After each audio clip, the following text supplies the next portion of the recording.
On Friday, Tucker Carlson started his fourth interview with former UN Ambassador Nikki Haley, RSC, during the Family Leadership Summit. The summit, which can be viewed here, will be hosting multiple GOP presidential candidates including Governor Ron DeSantis, Republican Florida, former Governor Nikki Haley, RSC, Senator Tim Scott, RSC, former Vice President Mike Pence, RIN, Vivek Ramaswamy, and other candidates. Tucker Carlson will be interviewing each of them. The interview began with Tucker asking about election integrity and the 2020 election. When asked about what Haley thinks about Joe Biden getting 81 million votes, the former governor explained that she does not want such a record to take place in 2024. Haley emphasized that voters should have to show a picture ID in order to protect the integrity of America's elections.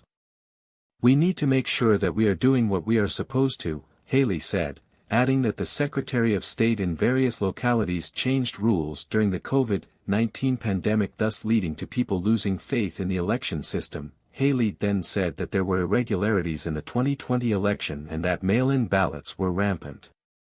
She did say, however, that those irregularities were not enough for Trump to have won the election. She then went on to explain how under her watch in South Carolina, she took action to secure her state's elections. She also said that she is in favor of paper ballots and that other governors should pursue that. The conversation then turned to the impact of how bureaucracies and agencies impacted the 2020 election, with the former South Carolina governor explaining that during her term she made sure to replace every head of the state agencies. "I put people in every agency, to clean it up," she explained, adding that you had to either tweak or gut agencies. "You can't just replace the person at the front, you have to look into gutting those agencies and getting rid of the senior management." The former UN ambassador then gave an anecdote of her time at the UN where a staffer, revealed to be John Kerry's sister, leaked information about Haley. The presidential hopeful explained that she then forced her out to ensure that the behavior stopped.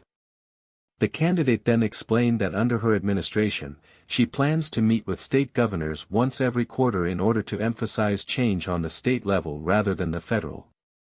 Carlson then turned the conversation to the plague of homelessness. Haley explained that Biden's economic policies have led to considerable homelessness in the country, with Haley adding that the mental health crisis exacerbates the issue. Haley explained that telehealth would be essential to solving the issue. However, she then went on to argue that America has a broken healthcare system, saying, "Doctors are never judged on the outcomes."